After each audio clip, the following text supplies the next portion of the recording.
আমরা এই অনুষ্ঠানটা করার জন্য আমরা ইচ্ছা করলে আমাদের জসীমউদ্দিন মির্জা সাহেব এবং ছিলাম, আমরা যতটুকু কাজ করতে পেরেছি কিছু কিছু ক্ষেত্রে হয়তো রাখতে পারবো এই আশাবাদ ব্যক্ত করে এবং নবনির্বাচিত হতে পারতাম।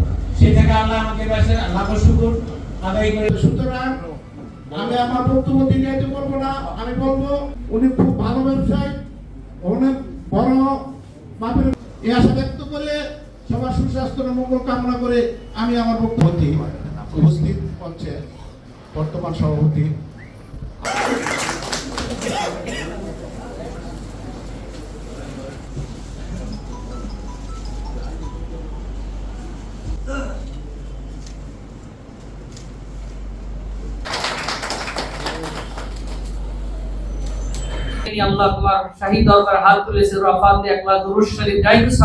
আমরা সবসময় আটা এবং ময়দার দাম আমরা কমিয়ে রাখতে চেষ্টা করি।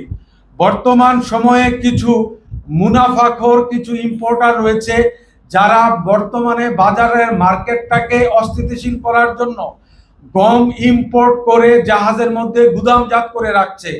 আপনাদের মাঝে আমি বলতে চাই, বর্তমান সরকারের যারা রয়েছেন বিভিন্ন আইন শৃঙ্খলা রক্ষাকারী প্রতিষ্ঠান কিংবা বাহিনী, এনএসআই, ডিজিএফআই সহ তাদের কাছে অনুরোধ করব, বর্তমান গমের কোনো সংকট নাই। বর্তমান সরকারের মজুদ হচ্ছে প্রায় 26 লাখ মেট্রিক টন চাল এবং গম। কোনো রকমের কোনো মজুদ সংকট নাই। এক রকমের দাম বাড়ানোর পায়তারার জন্য তারা চেষ্টা করছে। আমি জানি আপনারা সাংবাদিক অত্যন্ত বিচক্ষণ নারায়ণগঞ্জের, আপনারা অবশ্যই এটা নিয়ে নিউজ করবেন এবং সরকারের বোদ্ধা মহল বিশেষ করে বাণিজ্য মন্ত্রণালয় সহ সকল মন্ত্রণালয় আপনারা এই বিষয়গুলো অ্যাড্রেস করবেন, মাননীয় প্রধানমন্ত্রীকে অ্যাড্রেস করবেন। কোনো রকমের কোনো সংকট নাই, কিন্তু বাজারে 4 টাকা থেকে 5 টাকা কেজি আটাই বেড়ে গিয়েছে। এটা একটা কৃত্রিম সংকট এবং এই সংকট কাটানোর জন্য অলরেডি গত পরশুদিন আমরা খাদ্য মন্ত্রণালয়ে মিটিং করেছি এবং কে কে ইম্পোর্ট করেছে আমরা এটা দেখেছি এবং তাদেরকে বলা হয়েছে অতি দ্রুত জাহাজ খালাস করার মাধ্যমে মিলারদেরকে গম পৌঁছে দেন। মিলাররা যদি গম না পায় তাহলে তারা মিল চালাতে পারবে না।